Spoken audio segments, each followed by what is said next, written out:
see you again. I hope you can hear me all right. Just adding some new people in. Let's see if I can get this right. Yeah, hi, King Sam. Nice to see you. This was from last time, right? Everyone remembers, I hope. Hopefully, you have not already forgotten this. Else, I'll just quiz you very quickly on this one. You get only 30 seconds for this. All right, we have a lot of people. Anonymous Tiger, Yakasi. Who else? Happy Pond. Wow, that's a nice handle, Happy Pond. Okay, I guess not so happy when he's traded off, probably. All right. Inari, I like kebabs, Chesalt, Daniel Best, great work. That's exactly what happened in the. Okay, some noise here. Nice to see you, Yakasi, but I will mute you. Smart Goldfish, the same goes for you. Anonymous Tiger, not so anonymous. Hermione, nice to see you. Aha, all right. Yeah, thanks, Sam, for friendly words. All right, I think I got a lot of people in today. I hope everybody knows how it works with the chessable interface and so on. Else, you will probably pick it up on the way. All right, back to business here. Let's see what Inari the Husky has to say about this. Please go ahead, Inari. I mean, what did Black play here? Bishop d5. This move cannot be understood if we don't understand the concept of provocation, right? We just know that the move f4 is not desirable for white. It's not good for white to play this move because it's pawn structure and so. Okay, Yakasi, nice to see you. So please go ahead, Inari. Okay, we have another user. Who's all right? I'll let everybody in. Yeah, nice to meet all of you. So bishop d8, this is very important. The bishop must go exactly to this square. If we just go back, well, we let them play knight c6 and we lose material. So of course we should play bishop d8 instead, like Inari the Husky says. And yeah, we looked at this very briefly, I think, last time. Could you remember, Inari, what was the plan here? What did happen after this? Let's say, can I come up with a move here? Yeah, what can I play? Honestly, I don't have it in front of me, so I'll try to come up with some reasonable move here. Wow, how difficult. I can understand that my poor countryman, he was not feeling well about this position. I don't know what to play here. Yeah, I'll play something. Okay, Inari, just to see the plan. Yeah, queen a7, exactly.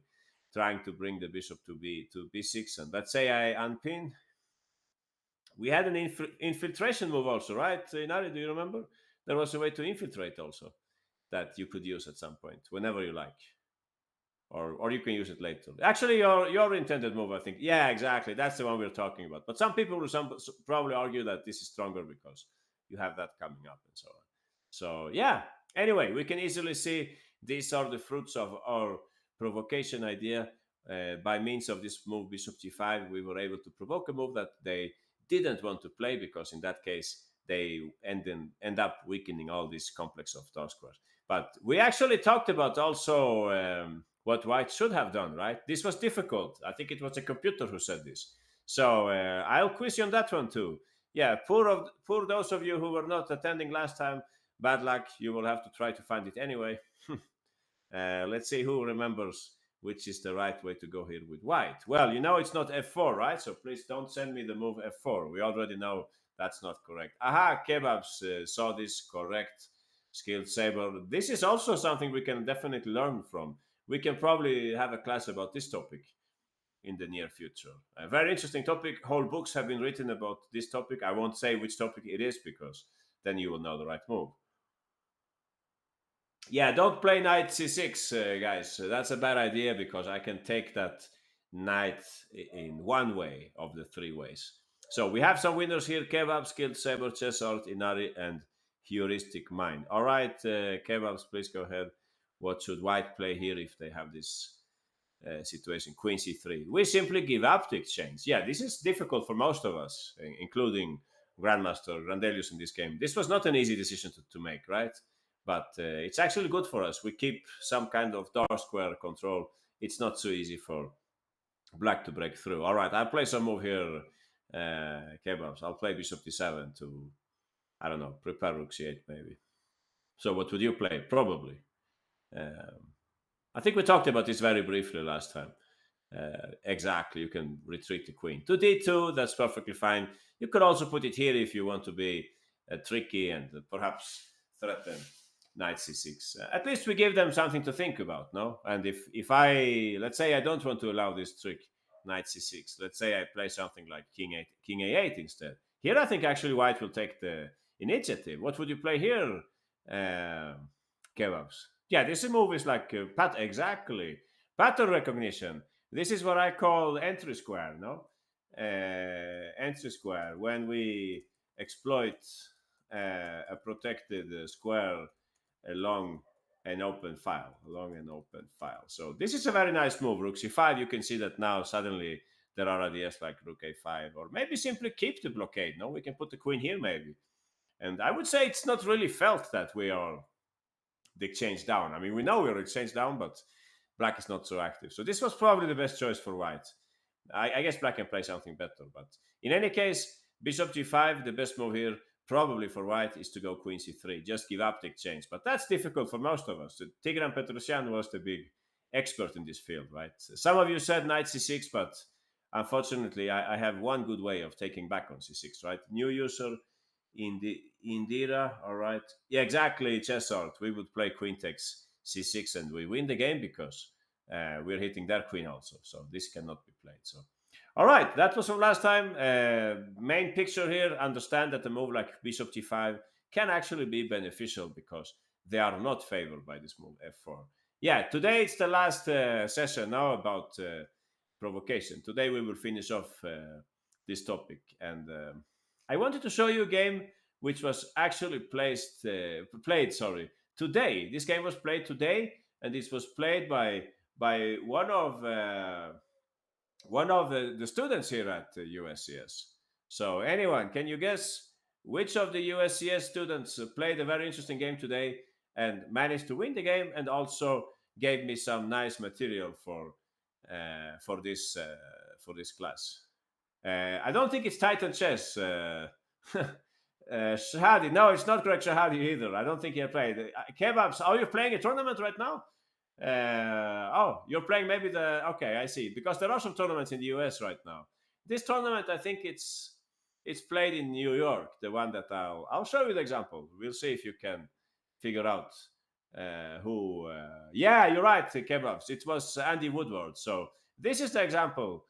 Andy Woodward, he won this game. Remind me of his handle on what is his handle here? Wacky Hill, exactly. Yeah, this is Wacky Hill's game. So he won this game, but he had a tough time. Then the opening didn't go exactly the right way. Usually, you don't put a knight on f8 in the dragon. This is not a dragon, but it turned into a dragon from the Najdorf. So I would say it's a dragon now. Anyway, back to business here. This is Andy's game. And I would like to know how you think that white could have got a big advantage in this game. So I will only quiz you for, let's see here, how many moves? For 3 moves, all right? You get the chance here to find the best solution. 1 minute and 50 seconds. All right. Oh, Greg is coming in. Hi, Greg. How are you? Nice to see you. Just right on time for the quiz. Oh, great. So this is what happened today in Andy Woodward's game.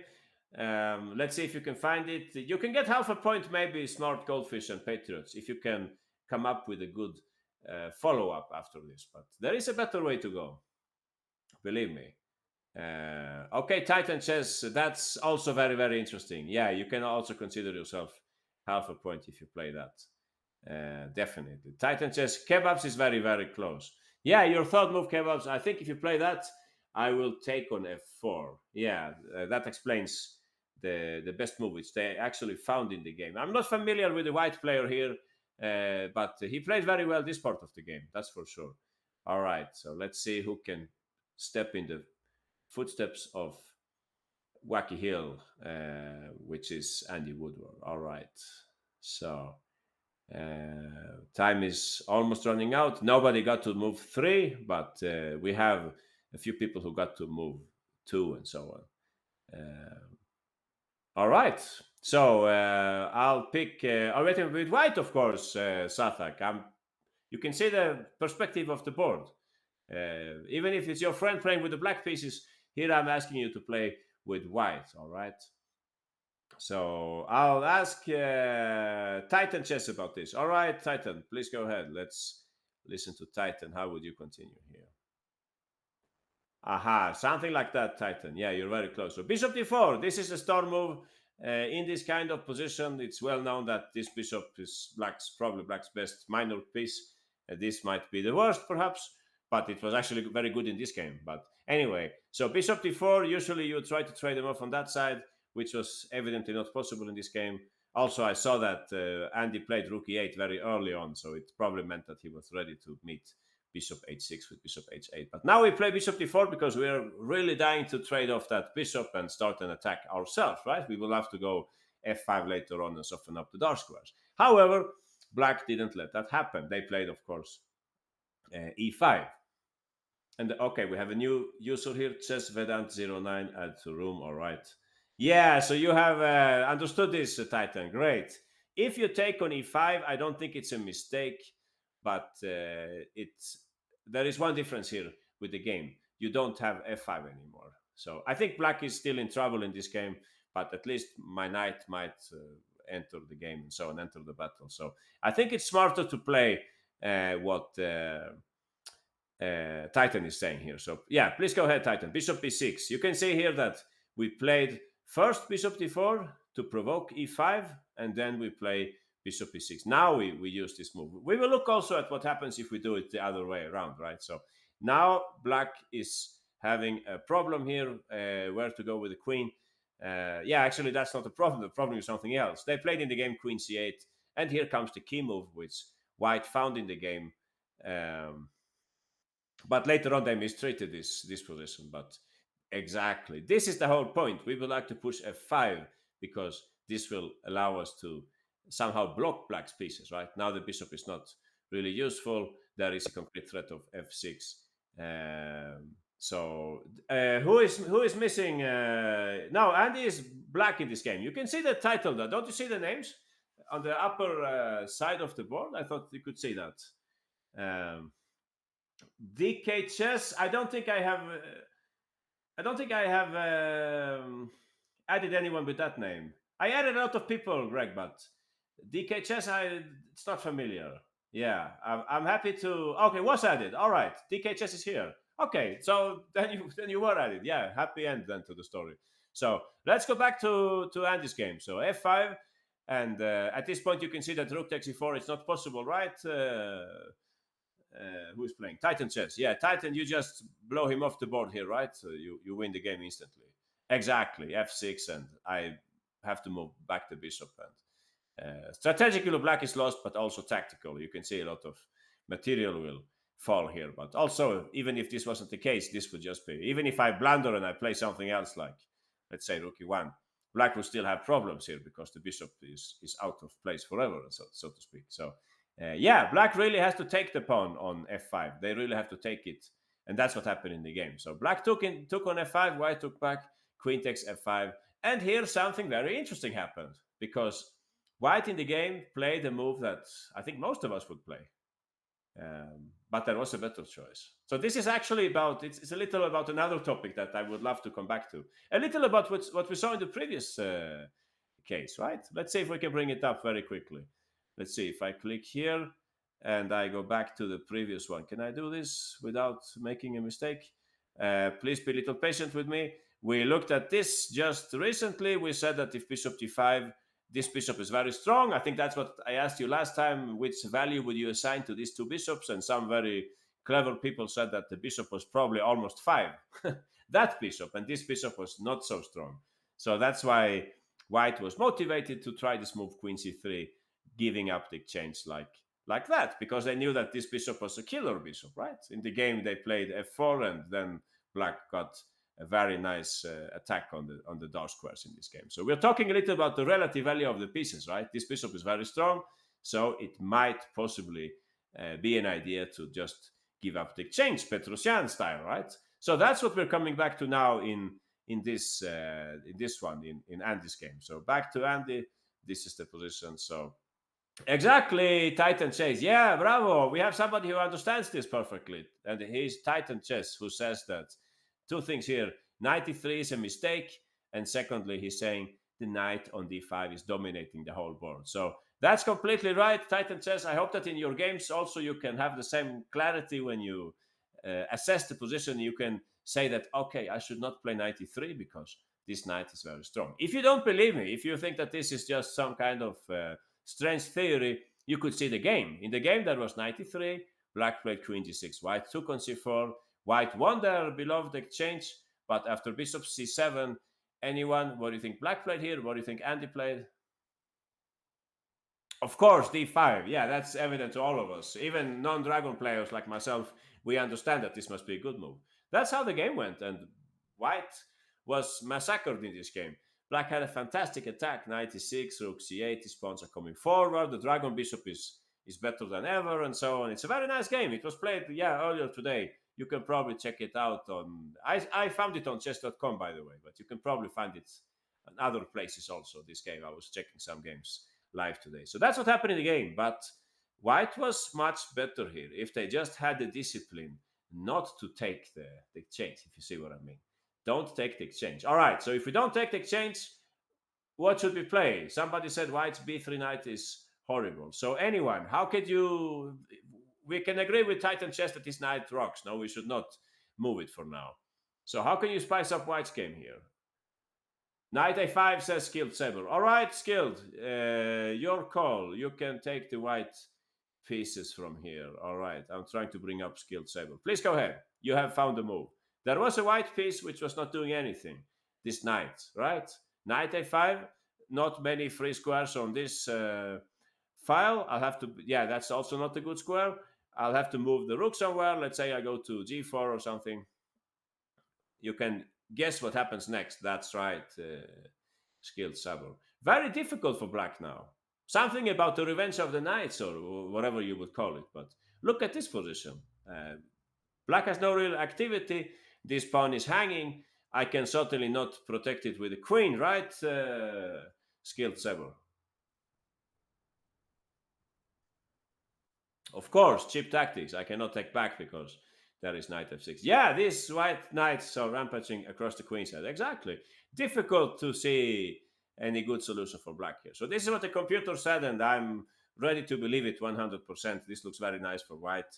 Andy would have been in trouble. I don't doubt that he would be able to maybe turn the table somehow, but objectively speaking, this is unpleasant for black. So back to the initial position, what white should play here, bishop d4, provoking e5, because if black doesn't play e5, well, this is just a fantastic trade for white. And after that, we play this fancy move, bishop e6, and we go f5 so that the bishop never comes back to the battle, right? If you're playing the other way around, if you start with, I had a look at this also. If you start in this way, black has more choices. Here you can play bishop d4. It's funny that, again, you have the fork coming up, right? And black can play e5, and now they are forcing the trade of these pawns. There is no f5 anymore. So those of you who think in more materialistic terms will, of course, say that, hey, white is winning the exchange. But we talked about this already. The knight is very strong. Black could move the queen, and after knight takes e4, what would you take, guys? The bishop or the knight? The knight. Yeah, I think so. Maybe the knight. But also interesting to take the bishop because the knight doesn't have very good squares, right? So I was saying that this bishop was a bad piece in this structure, but I will take back that because after knight a3, for example, what do you think black would play here? Yeah, the regular point assignments of pieces are just guidelines at this point. That's right, Tori Chess. That's a nice way to put it. Regular point assignments. Nominal value, I've heard also, another way to put it. We are taught that queens are 9 and rooks are 5 and so on. Personally, I think that maybe rooks are not 5. I'm leaning towards the idea that rooks are only 4.5. Why do I say that? Well, because I have noticed in some positions that 2 rooks are not superior to a queen. Depending on the position, of course, you will say. But that's what I have seen lately, that very often if you have a queen and you have a bunch of pawns, the opponent has 2 rooks and also a bunch of pawns. The queen is not inferior to the 2 rooks. So anyway, we can discuss that on another occasion. I think the reason is because rook is extremely strong compared to minors in the endgame. Yeah, that's true. The more space you have for the rook, obviously, the higher its value. That's definitely correct. While in the middle game, for example, there is less space for the rook. So for here, for example, white's rooks are not completely dominant at this point because there are many um, half open, semi-closed files, right? So yeah. Anyway, back to business here. Bishop c6. That's what we should play. Take this pawn. I mean, you don't need to be a dragon player to understand that black has some compensation in this position, right? That's a nice bishop pair. Maybe white can at some point um, limit one of them, but the other bishop is very strong. We can back it up by d5. Yeah, this I would play this if I would get this. I would play the dragon in all my games. Yeah, the knight on a3 is not a good piece. That's right, Titan chess. So basically, that's what we're talking about here. Sorry if this was a very complex example, but I thought it was nice to bring it up because it's the student who attends here. Um, and yeah, I thought it was something we could learn from. No, bishop d4, and after e5, there is bishop b6. And our key move here, no matter where the queen goes, is to push f5 so that we don't make any favors to this bishop. You could take on e5, but I will take back. Um, and black has some more activity. I don't know. Okay, you could maybe play bishop d5. Yeah, good point. Maybe I should take with the pawn then. Yeah, maybe that's better. Yeah, to protect my bishop from the trail. Yeah, that's right. You could probably say that. Aha. Rook e1 is also a possibility, right? Rook e1 could also be played maybe, but again, I might be able to take and I get some pressure at this pawn or something. So I think it's correct what he played in the game, f5. All right, we will do a requiz here just to make sure that everybody has understood what we're talking about. All right, let's see. We will do it all the way to move 5 here, I think it is. Yeah, so you get only like 30 seconds. All right.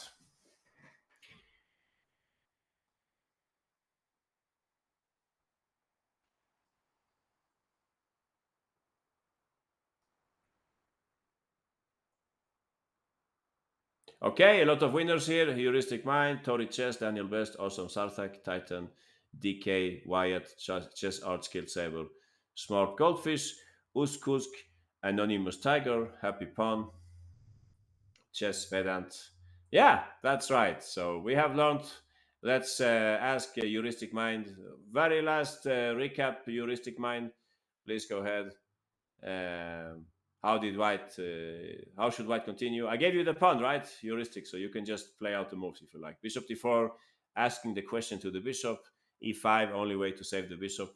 And now, very quickly, we set up this nice move f5 so that we limit all black's pieces. Well, most of them at least. F6 was coming up, and after queen takes, we should not fall into the temptation. We should instead try to improve this knight and yeah, start attacking black's pawns. All right, nice. Time to move on. Time to move on. Let's check another example. This one is much less familiar, I would say. This game was played some years ago. Grandmaster from let's see here from Iran with white pieces and from Hungary playing black. Let's see if I can bring it up. Yeah, here we are. So, anyone, could you tell me which opening is this? In which opening do you reach this kind of pawn structure? Benoni. Yeah, good question. It's actually not a Benoni Titan chess, but you're of course right. Maybe the pawn is missing on g6, right, Titan, for it to be a Benoni or some kind of poor man's Benoni with bishop e7. But it is a Benoni structure. But in which other opening can you find a Benoni structure? Which opening can move? Yeah, exactly, the Rai Lopez. So this is a closed Rai Lopez. You could see it from like the pawn is here and the bishop is there. Some things can hint us that this is actually Rai Lopez. So that these can merge together. Some Rai Lopez systems where black takes a pawn on d4 and they play c5 and so on. This can lead to some kind of Benoni. Don't get me wrong here. Actually, black is perfectly fine in this position. It just looks very cramped for black. The bishop looks misplaced and so on. Wait until you see black's best move here. We'll see if we can get this right. All right. I'll just quiz you for 2 moves this time. You get 1 minute. Don't forget our topic today, guys. Provocation. What is provocation? Provocation. Let's write it here. Okay, Daniel, congratulations. First win of provocation. Force our opponent to make a move, to make an undesirable move. No, and I cannot write English. Desirable move. All right. Often about pawn moves. Okay, second winner is Tori Chess. Great work, often about pawn moves. So if you want a little hint here, heuristic mind, third place. If you want a hint, try to force white into making a pawn move that they didn't want to play. Think about that. In this pawn structure, which pawn move is white not so interested in playing? Uh, yeah, that would be the way to find it. Interesting move, h5. Oh, I didn't see that move. Can I go e5 or that's not possible? I would be a little scared of e5 here, honestly. Feels like white is breaking through in the center and my rook seemed well placed for that move. Okay, smart goldfish, you also found it. Great work. So please go ahead, Daniel. You were the fastest on this one. This seems to have been very simple for you. What should black play here? Wow, that's a strange move. No, bishop c8. Why on earth is black moving backwards here? What's going on? Well, in the first place, we have queen takes h3 coming up, right? I cannot protect this pawn in any good way. If I protect it with a knight, for example, Daniel, what would be your instant reply here if it was a bullet game, for example? Exactly, bishop d4. We're about to take. We're about to take here, and yeah, we have a nice attack coming up. All right. I can also not play g4, right? This is evident to everyone. Then I just hang this pawn. That's definitely not a pawn that I would like to lose. Yeah, moving the pawn, we don't have to look at that, right? So we don't have many choices left here. White is forced to play f5. Aha. And wait, what if white sacrifice exchange on e3? All right, Titan, we will come to that. I like such questions. We're talking a lot about exchange sacrifice today. So we will come back to you, don't worry. 95, exactly, that's what happened in the game. The game lost its interest now, you could say. I mean, it's interesting for black, of course, but theoretically it's not so interesting anymore because black is already much better now that they have this fantastic blockade. White played in the game b3. And if you want to create a passed pawn, Daniel, how would you create a pass pawn with black? Well, you look at where on the board do you have a pawn majority and you find it. Of course, every Benoni player knows about this. Of course, you can sometimes even give it up like a sacrifice, right? That's what happened here. White took on e5. How would you take back, Daniel? Yeah, very obvious. Now the bishop. Wow, that's a fantastic bishop. And after b takes e4, black has lost a pawn. However, the structure has improved a lot. If you are about to improve this bishop also, Daniel, what would you play? That's right. We didn't have so many other nice places for that bishop. This bishop is going to a6. So that's how the game went. Yeah, exactly. Sarthak, Wyatt, and Titan Chess. Aha, that's right. Bishop e3, bishop a6, queen d3, rook c8. And black had all the fun in this game. They continued to put the queen here, piled up against his pawn, and they went on to win. And poor white, who was going to play e5, that never happened, right, in this game. Very, very difficult. Really good for black. Yeah, it was good for black. Yeah, we don't have to go over the whole game. But okay, something like that, the rook retreated to go to c2.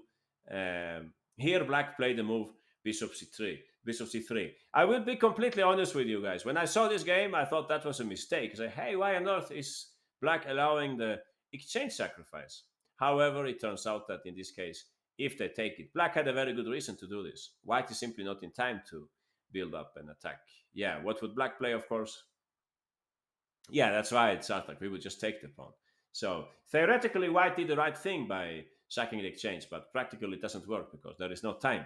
Black has already enough uh, counterplay activity and so on. We're not in time to cook up some nice attack or something on the king side. So in the game, white Grandmaster Idani didn't take on c3. He played instead bishop d2, but it was already very difficult. Black just took on c4.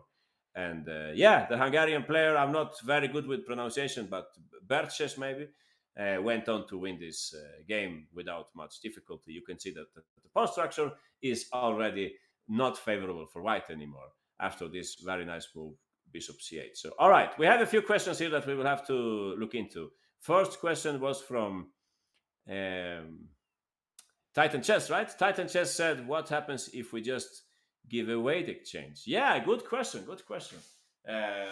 But what would you play then? We would have to play some kind of solid move here with white. I don't know, b3 maybe to stop c4. Is that what you mean, Titan? Oh, queen f3. All right, queen f3. So I was wondering, yeah, what would happen here? Would I just take it or would I? play something else. Maybe the bishop is no. I cannot play that because then the rook goes away. And if I push c4, Titan to try to pass pawn, not so clear, no? Or what's going on? e5, interesting. Yeah. Now you can say something's going on here. Now the bishop becomes very active, but also black's bishop can become active. Maybe I should just take this exchange before it's too late, or what do you think, guys? Or should I keep the bishop down? Wow, that's a tough decision because the bishop is very nice in the center. Yeah, okay, I'll not take it then. I won't take it. Okay, you want to play a5, I guess, uh, title. Yeah, I don't know. I'm starting to get a little scared now. Um, Not so clear anymore. Not so clear. You know what? I think maybe we should have taken. We should have taken on e3 here. We take on e3.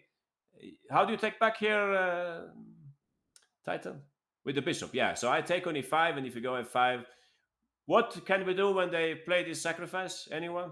Exactly. It says Vedant. We play e4. Hacker Guru is also on the same track. That's what I have learned when I learned the Benoni, 1,000 years ago. e4 so that when they take, we can put a knight on e5.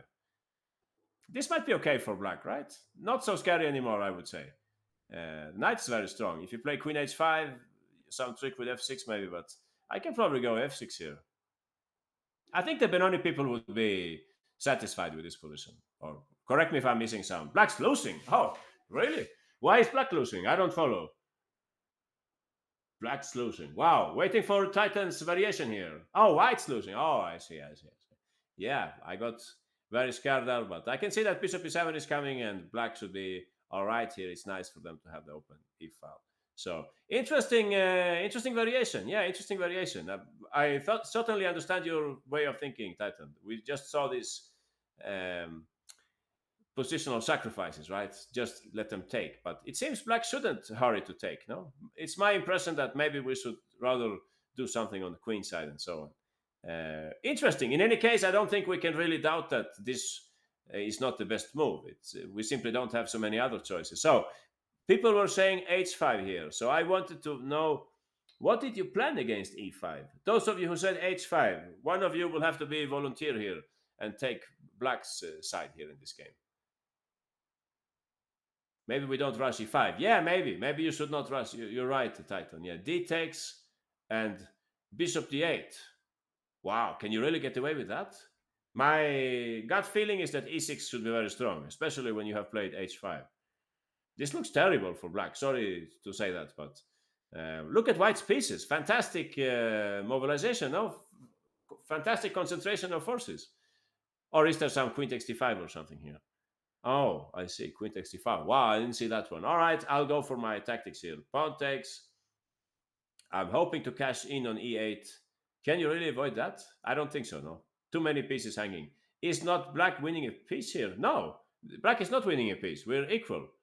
But not for long because I'm going to take that rook. So white should be much better here. Yeah, that's what I would think. King takes, and I don't know. This is one candidate. This is another one. That's yet another one. I don't know. Anyone with a fast tactical eye here? Easiest way to win? Please go ahead. Let everybody know. There should be more than one way. Yeah, there should be more than one way. Anyone who's very good with tactics, let me know what to play here. Else, I will have to find it out myself. Yeah. Oh, bishop e3, c4, queen takes queen. All right. Yeah, somehow this should win, right? 95 says Chessards. I like that move, but is it really well calculated? Did you calculate that all right? I was saying this funny tactic. I don't know. What do you think, guys? Is this possible? Or probably I found the only way to lose instead. But this looked interesting, I thought. Some kind of, intermezzo or something. I don't know. This is one fantastic idea to try to play this, but I'm probably getting carried away here. Yeah, I should calm down a little. I thought this was very interesting to try to take on e7, and maybe it works, no? Or what do you think? Is that too much? Too good to be true, probably, no? Yeah, just keep it simple. Yeah, I won't do that. Yeah, I'll take on b7 instead. Something like that. Yeah, white should be winning or at least much better, but probably we should also consider just to take on here. I mean, we should just take on g6 and take on d5. Wasn't that winning instantly? Like, no, maybe not. Wow. Yeah, I don't know. I don't know. I get the feeling we're looking at something which is not very important, but okay, something like this maybe. And well, yeah. Is there something here or no? Maybe not. Yeah, 95 maybe. Yeah. Anyway, I think that is more than rook e6. All right, rook e6. That's, but then maybe king f7. I don't know. I think I like my variation better. But knight g5 is also interesting. Yeah, and definitely. All right. There should be more moves here for white. Believe me, there should be more things that we can do. Maybe rook takes c8 is good also. Because if they take it this way, we can take like that, right? And suddenly we protect this bishop. So if you take like that, I think we have rook f1, no? So I think, yeah, black is lost in every corner here. Everything loses. So yeah, I think so. Anyway, maybe we should focus on more relevant things. So we were looking at the move h5. I get the point. You want to play h4 and soften up my dark squares, but I would definitely consider to push e5 here. This is white's dream move. All their pieces are directed at this idea, so to speak. They are all related to this move. So we will recap this again just to see that everybody has understood what was this about.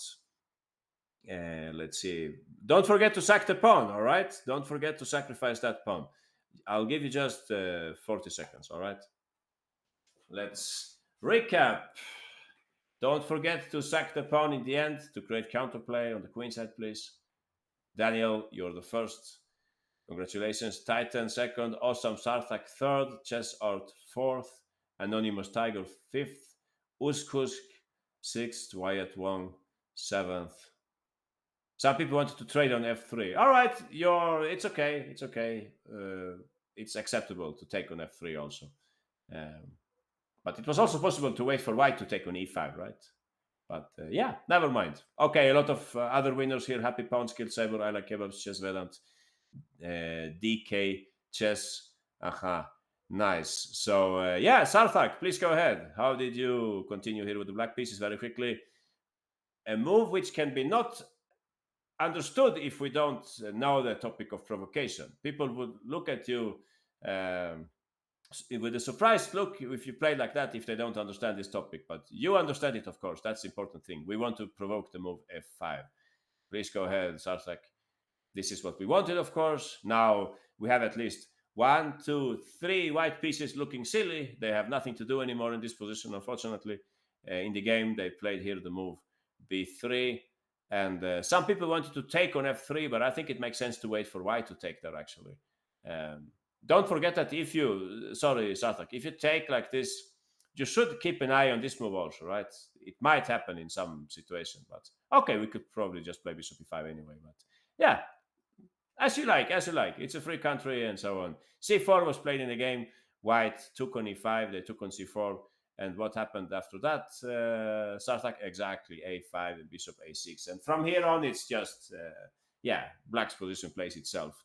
Complete metamorphosis here, complete change on the board. Suddenly, black holds all the trumps, positional trumps and so on. Positional grind, exactly, Chess Vedant. That's nice way to put it. Okay, we should probably continue. Let's have a look at another example here. This is from the Romanian Championship this year. The players are not very familiar to me, but the example, I thought it was very interesting.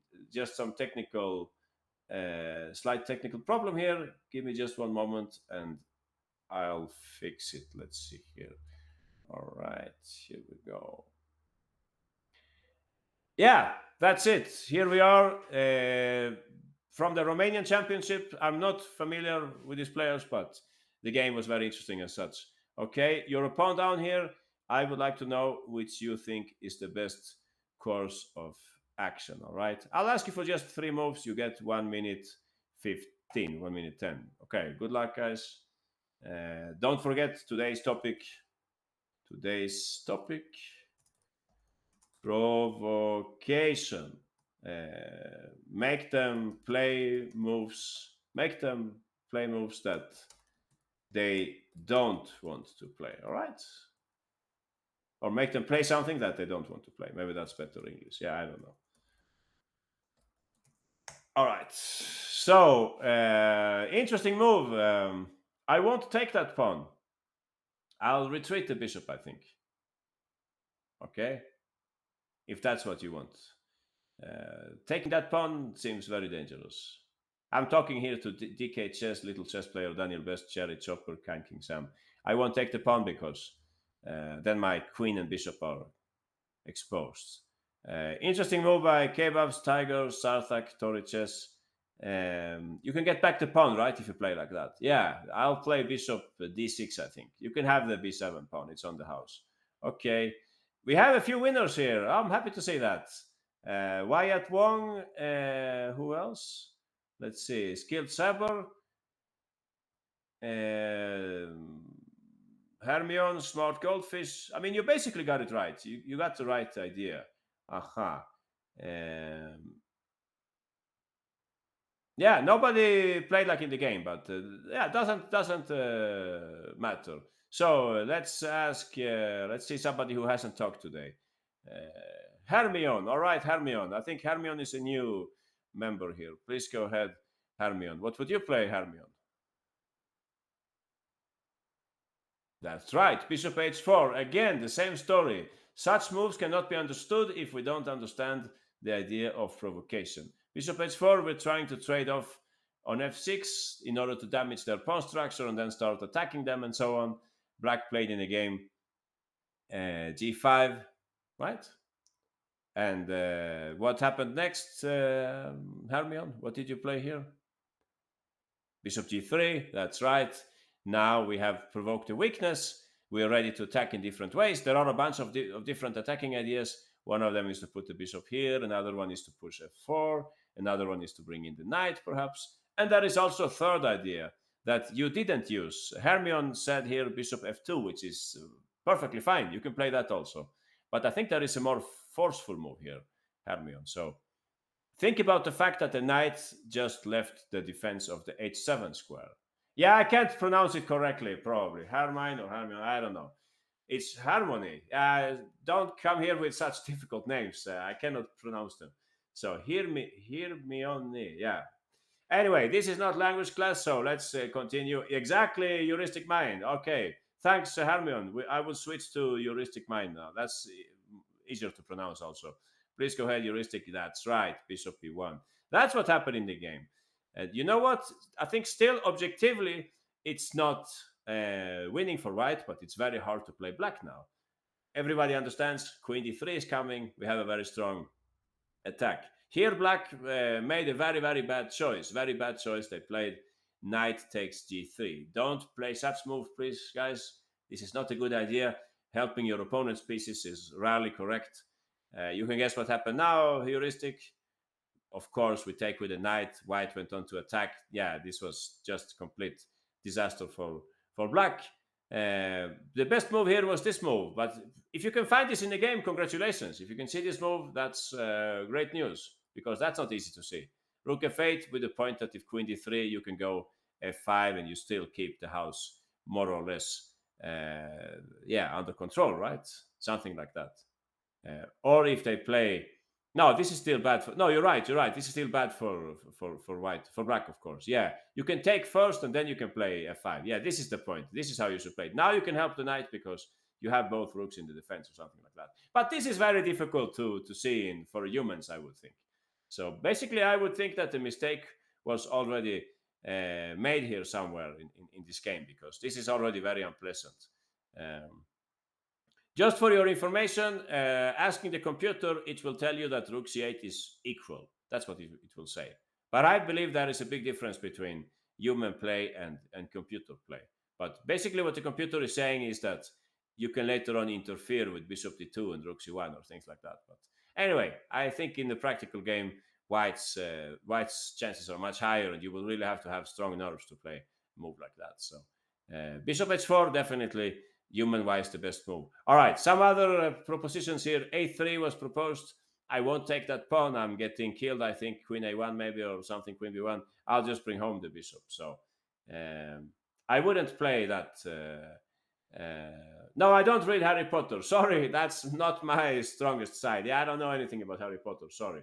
So +1, yeah, and engine 0 0. Yeah, it's you have to see also the difficulty of the moves involved, right? It can be 0 0, but the moves are difficult. And then for humans, it's a minus already. It's already more difficult. Queen b1 was proposed also. That's perfectly fine. I would play in that case bishop d6. And you're kindly invited to take that pawn. I can live with that. I'll take back and I'll play rook b8. I get a normal game, right? It's about equal here, or perhaps black is a little better, or what do you think? Yeah, human evaluation engine. Yeah, that would be fantastic. I would be really, really happy to see a human evaluation engine. But yeah, there is none. No, it cannot judge the human difficulty involved, unfortunately. So yeah, bishop h4, best move. If you play against stockfish, rook c8 will create problems for you. But don't worry, most humans won't see this. Yeah, what can I say? Marvelous defensive idea. They won't see it. So don't worry. Let's requiz very quickly here so that we are on the same track. Don't forget the third move. The third move is very important. Yeah, you get only 30 seconds here.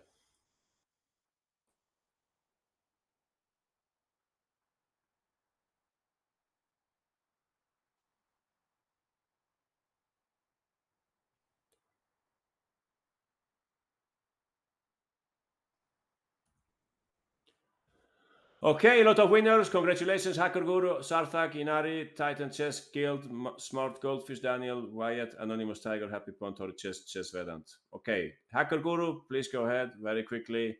Let us know how to continue with white. Bishop h4, softening up black's king side. It's interesting that black's last move in the game, by the way, was rook e7. I can certainly understand that move. He wanted to protect his extra pawn, but this also put him into this difficulty. Else, of course, we could move the knight somewhere, but now we can't, right? So, all right, g5, bishop g3.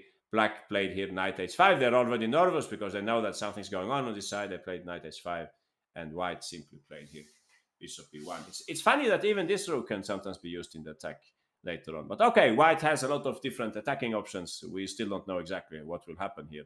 We just know that black is suffering here in this position, thanks to white having provoked the move g5. Okay, let's bring up another example. I wanted to show you something from Firuza's practice. It's a game Firuza with white when he was still not that famous. This was 6 years ago. When is Firuza born? 2003, maybe? I'm not so good with ages, but he must have been a teenager at least when he played this game. Okay, 2003. So he was 14 years old when he played this game. But that didn't stop him from finding the best course of action with the white pieces. All right. So I'll quiz you for, let's see here, for how many moves? Yeah, for the 4 next moves here. All right. Here we go. King's Indian battle. Try to think about what is a move that black would not like to play and how can we induce them into playing that move? How can we force them to play that move? Okay. Yeah, Gusainov, strong grandmaster with the black pieces here in this game. Okay, remember the topic queenside attacking. No, that's not the topic today. Today's topic, today's topic, provocation. I'll write it here to remind those of you who have forgotten. Okay, try to provoke a pawn move that black doesn't want to play here. Okay, what pawn move might that be? Okay, Titan Chess, Tactical Magician, great work. You played it on move 3. Firuza played it on move 4. I don't think it makes a big difference, honestly. So you're excused, definitely. All right, we had a bunch of other interesting ideas. Oh, interesting move by Chess Vedant. What's the bishop doing there? You'll have to explain that, I think. Okay, Skilled Saber, you were also extremely close. Okay, so please go ahead, Tactical Magician. What would you play here? What was Firuza's deep idea here? Bishop d3. Again, I'm boring you with this part, guys, but again, let me say that this is the kind of move that you cannot play if you don't understand strategy, right? You cannot play it if you only understand tactics, because you will say, hey, that's a bad move. They will play e4 and they win two tempi like that. But that's not true, of course. Now the bishop goes back. What was the point of all that?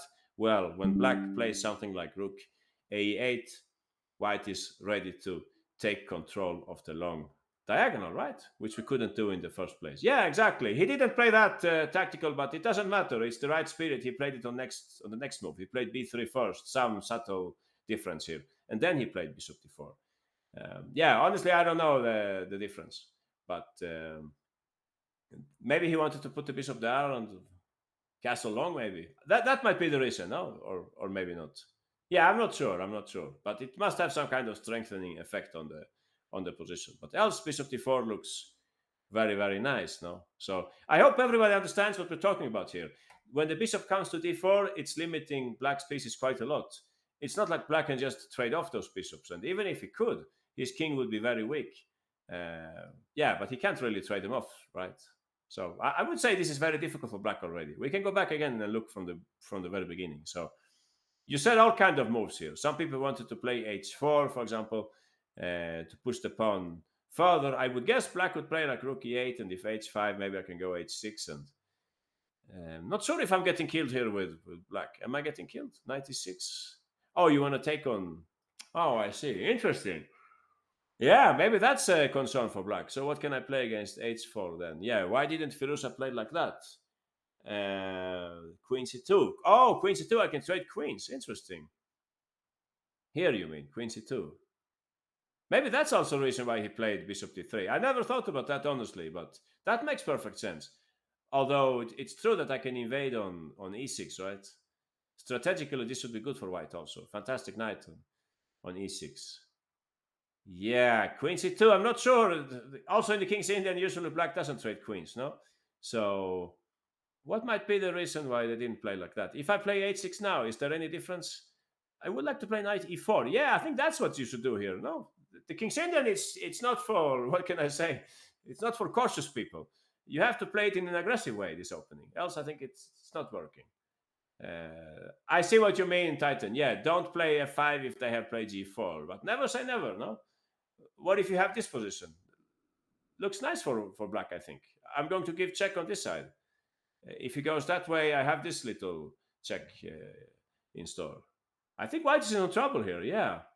So maybe that's also a reason. Yeah, we're trying to interpret here all kinds of functions of this move, but maybe, just maybe, black is also about to play something like h6 and knight e4. I don't know. It's a complex position. Some people wanted to play b3.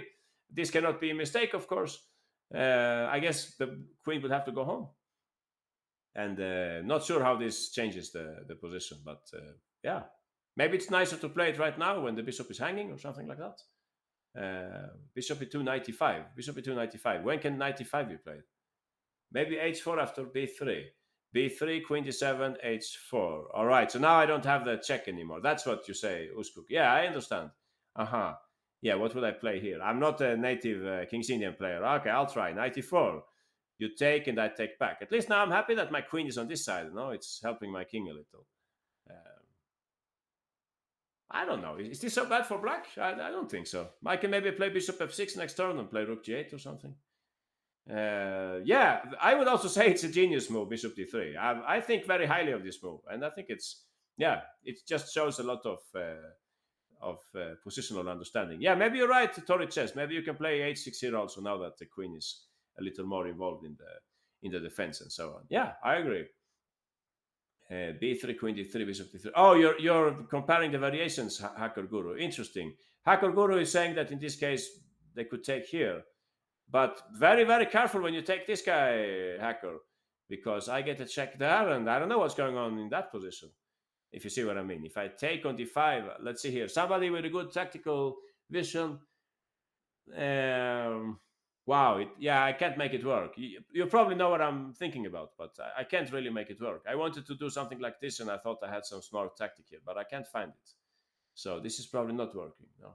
Yeah, it doesn't work, exactly. Knight f7, rook takes f7, and he's defending that, right? So maybe even that. Hard to believe that this would work for black, but Yeah, I guess that's how tactics work, right? Or anyone can see how this that there is queen f6 at the end. Queen f6 at the end for white or for black? Don't follow. I don't follow tactical. What are you trying to say?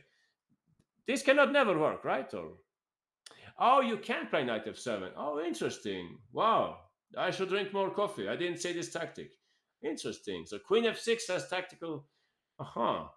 We just talked about this, right? I was saying that the rooks are not five, they're just four and a half. But here black has many pawns. So yeah, maybe if you could get this in, right? Yeah, bishop takes h3, says Daniel. Yeah, I'm not sure tactical. I certainly I like the idea, but I don't think it works really. We need more fuel for this attack to work. So yeah, probably I don't think it works. Yeah, 4 5. There are many bonus points here. So exactly, Uskuk, that's the problem. So yeah, that's a good argument then. Don't play b3 when they have this move coming up, right? Um, I agree. I agree. So, final thoughts about this. Final conclusion: he did the right thing in the game. Bishop d3. That was extremely clever. He knew that trading bishops is ugly for black because knight e6 is coming and so on. Even in the endgame, right? He could happily accept that. While if e4, the bishop goes home, and then he plays bishop d2, bishop d4. How about knight e6 after bishop takes e1? That's a question from Dick. It says, all right, let's see, knight. How can I make my way back to this variation? b3, queen d7, bishop d3, e4, bishop e2, knight takes d5. Do I understand this? Knight e6, can you play that? Wow, that's fantastic. I can see the idea of depriving me of this move. But I would say it's too good to be true. Yeah, I'll play queen takes e6, and if you play bishop d4, I think I'm winning here. No, I'll play queen f6 or queen e5 in the end. So yeah, I think this is it's getting too complex now. Take with the pawn. Oh, take with the pawn. All right, but you have to say that. No, I'm not a mind reader, you know. All right, like this, and now play knight e6. Okay, but my wild guess would be that black just gives tactic change here. They put the bishop on e5, for example. At least if I would be playing here, yeah, I would make a million mistakes, but I think I would get this one right. No, you can have the exchange if you like, and we have 1 2 3 4 5. Yeah, I'm not down material either, so this should be okay, no? We down the pawn. Yeah, white is down the pawn. Black is winning material right now. So yeah, important thing that I have control of the long diagonal and I can always reinforce it. I think we have looked for a very long time at this exercise, right? So I think we can calmly agree that this is the best way to play. We haven't committed any tactical mistakes and so on. We are ready to play bishop d4. Maybe anyone would like to see what actually happened in the game. We can check that very quickly. He played bishop e2. There was rook e8, b3. Bishop d4 was very interesting, but okay, he played b3 instead. Um, Queen a3, bishop d4, rook e7, and here it seems that he rushed things with knight e6. He rushed a little here. This was a very interesting move because you could later on double at some point, and also you have b4 hitting the queen. No? So that was probably a good move for white. But all right, this is not. It was very tempting to play this because it appears as if white is winning here, but actually they're not winning because black found like some kind of tactical intermezzo here. They played e3, yeah, to distract white's attack or something. So this is how the game went. It became very complex. He sacked on g7, and yeah, the game was a complete mess. But it was a draw in the end. Yeah, the least expected result, you could say. But I think if we stop here, I think it's convincing that white is better, right? At least in my opinion. We have this in the pocket. We can play it later. Such a move can never be wrong, right? We take control of a lot of squares and so on. So black's queen is strange. Exactly. It wanted to be at home instead. Exactly. All right, guys. We should quiz this very quickly, and then I think we will bring up a last example, and that's it for today. So let's see very quickly. I'll quiz you here. Try to get the moves in the right order, please. Um, okay, you get for this 30 seconds. Okay.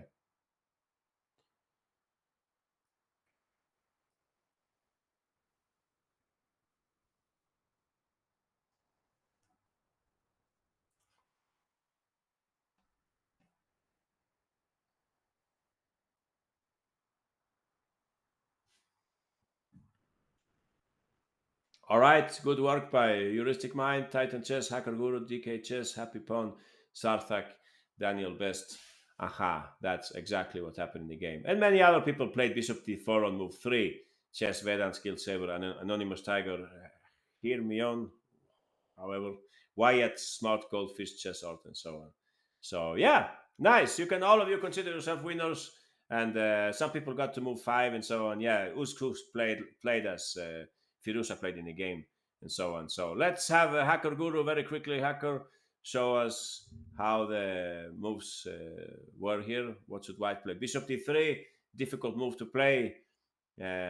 Some people will think that we missed e4, but that's not the case, of course. We are just interested in provoking this move because we want to liberate this square for our bishop, and that's what happened in the game. You can play as Firuza, you can play in the other way as you like. Uh, yeah, bishop d4 is fine, or b3 first looks safer in some way to like ask the question to the queen and so on. Yeah, nice. All right, let me bring up my last example for today. Let's check something, what can I say, simpler but very practical, I would say, especially if you play the Slav defense with black. Anyone plays the Slav with the black pieces, perhaps? Would anyone get into this kind of position? There should be, by statistics, there should be at least one or two who plays this stuff, right?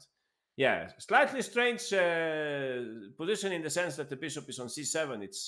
I think it's usually on d6 or on e7, but yeah, anyway, some kind of typical Slav situation here. Black has traded the bishop for White's knight. White has the advantage of the bishop pair, but you can also see that the position is fairly closed and so on. We don't know exactly which pawn structure is about to occur here. There are many different pawn adjustments, structural adjustments here, which can come up. Very dynamic pawn structure. All right, enough talking.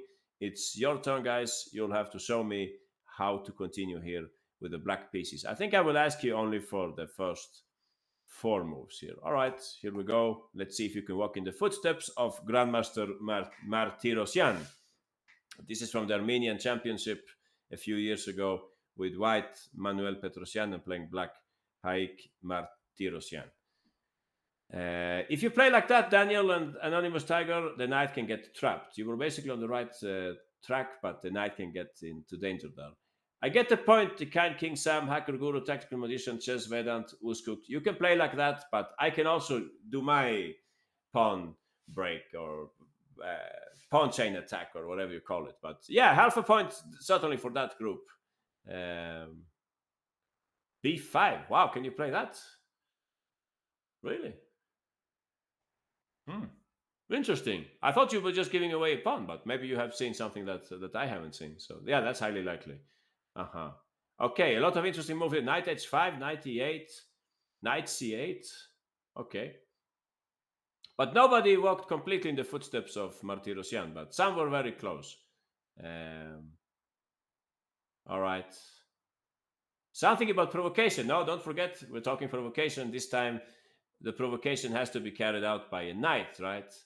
So, yeah, why do all Armenian names end in Yan Yan? Yeah, I don't have a good answer, but it must be something about the structure of the language. It's like in Iceland. Maybe you know, how do the Icelandic last names end? Anyone?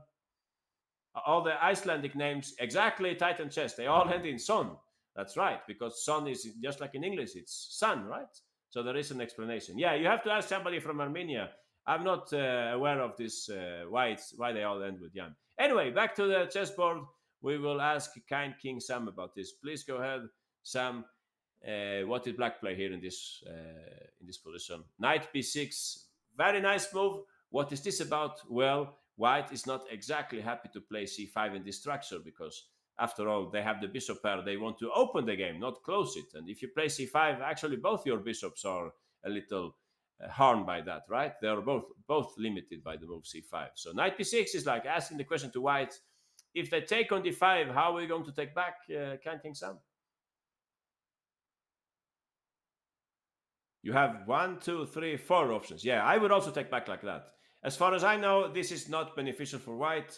Now Black gets the e file. We can reroute the knight. It's some kind of strange Karlsbad structure where I would say both White's bishops are in the wrong place. Definitely not on White's wish list to play c takes d5. You can also see that any attempts to play e4 will end up with a IQP on d4, right? The weak pawn on d4. So the bishop is trash. Yeah, exactly, Kevos. That's a nice way to put it so that everybody understands. Yeah, this bishop is not very strong right now, and it's not getting stronger if we take on d5. In the game, they played c5. You can also see that this was exactly the right moment to play this move when white did not have a chance to even sack the pawn with b3. Catalan players would give away that pawn, if black played like, I don't know, h6 and white had the queen on c2 and they played knight b6. Who knows? I think some Catalan players would play something like this and they would just say, hey, come on, take the pawn. I don't care. I'll have my pawn center or something like that, rook d1 and e4. Well, I'm exaggerating a little, but you get the picture. But this is not even possible in the game because there is simply no good way to give away the pawn because black would take with the knight and so on. Yeah. Yeah, black should be better. Yeah, I agree. It was just an example. So back to the game here, c5. Now we have a few different squares to go with the knight. Yeah, don't go there, please. Knight e7 is what I played in the game because we need this knight to support our later pawn break. If you play knight c4, I understand it's very well intended to activate the knight and so on, but what exactly did you think about the future of your knight after b3? That would be my question. I guess we have to go to a5. But this is not ideal. No, this is not ideal. I know in the Alekhine's defense, you can sometimes do this, and the knight can actually stay there and so on. But it's slightly different now. So and also, yeah, exactly, chess Vedant. Maybe there is bishop f1 coming up also. So yeah, don't go there, please. Don't go there. Knight c8 was proposed also, but honestly, I don't see exactly the future of the knight on c8. I think it's really begging to go back to d7 where it can help in both black's pawn breaks here. So question for Kind King Sam. If I go f4 here, preventing your pawn break, what would you play? Yeah, very simple. No, those of you who play the Slav, you know this instantly, of course. Uh, Even if we have the bishop pair exactly, we will break the position now. This is unpleasant for for white, sorry. And actually, the bishop is not getting better by this. No, it's getting worse when you play f4. So yeah, you can take with the bishop. You can start planning for c5 and so on. Yeah, this looks horrible for white. So another thing that is troubling white is that they cannot go a5, no, because it's hanging, no, the pawn is hanging. So very, very difficult for white. In the game they played queen c2. If you said by chance the move e5, I give you half a point. He didn't play this in the game. Anyone? Why didn't the grandmaster play e5 here? Isn't that what he was after? Yeah, white can play b4. This is also, we can maybe talk about this in the future when we talk about pawn breaks and pawn chains and so on. Actually, white's attack is more, what can I say, convincing than black's. Especially if you play e4, this is like a strategical mistake now because white can just continue with that attack. So what Slav players usually do, they take on d4 and they put the rook here and they try to bring the knight to d4 and so on. But I don't think we should give white a chance to play b5. And probably Martirosyan didn't think so either, because you can all guess what black played here, right? That's right, Sarthak. Aha, a5. That's what he played. This should be automatic if you play the Slav. Such moves are important to fight for the dark square. So a5 was played in the game, and black already had a good time here. If they go e4 at any moment, we have this weakness that we can work on later, no, something like that, and maybe you can put a knight there. Yeah, black cannot be worse in this position. In the game they played instead, they played bishop d2. Yeah, white kind of resumed this attack, but it's not the same thing anymore. Now he pushed e5, rook b1. You can see he's not in a hurry to define the structure. He played rook e8, and the game went like this: b4, pawn takes, pawn takes, pawn takes, rook takes, and he played b6. And black was perfectly fine in this position after c takes b6. You would think, should I take with the bishop or with the knight? But actually, the grandmaster did neither of those two things. What do you think he played? Anyone? Aha, you're right, Daniel. Yeah, it's not like a very big difference, but it's nice still. No, it's a nice move. Bishop d6 to kick away the rook, and then he played knight takes b6, and he put the knight on c4, and the game was later on a draw. Yeah, none of white's bishops, I would say, are very powerful in this game, and black is perfectly active with all the pieces and so on. So this is what I wanted you to see as a last example about provocation, especially if you play the Slav defense.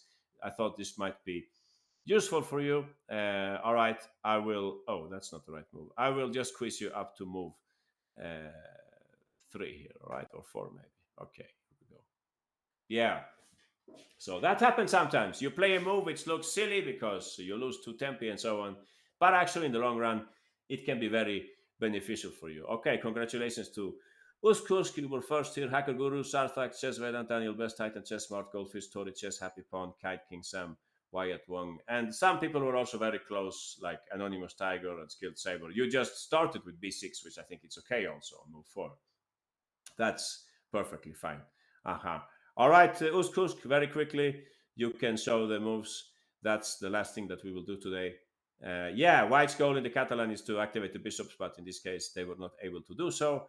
Here, always think a little about what your opponent has in mind. A5, very smart move to prevent that plan. And after that, you can either break with E6, E5 or B6. That's up to you guys. In the game, they played with E5, but B6 was also perfectly possible. So that's what provocation is about.